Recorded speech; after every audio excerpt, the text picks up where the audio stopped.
napansin ninyo, pagkatapos po ng unang kamatayan, yun ang pagkalagot ng hininga ng tao, kapatid na Jello, Opo.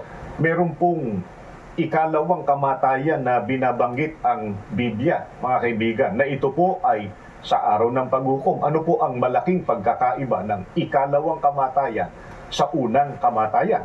Sa unang kamatayan, ang tao po ay wala ng malay at wala ng pakiramdam.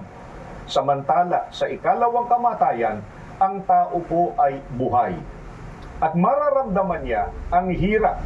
Yun po ay araw at gabi, magpakailanman sa dagat-dagatang apoy. Kaya ito po ay binabanggit ng Biblia, walang hanggang kaparusahan. Kapatid na Jun, ilang tao po kaya ang nakatakdang ibulid ng ating Panginoon Diyos sa dagat-dagatang apoy sa araw po ng paghuhukom? Lahat ng tao, kapatid na Jello at mga kaibigan, sapagkat ayon po sa talatang babasahin namin sa inyo, pakinggan po ninyong mabuti sa Roma 3:23 at 19 ay ganito po ang nakasulat.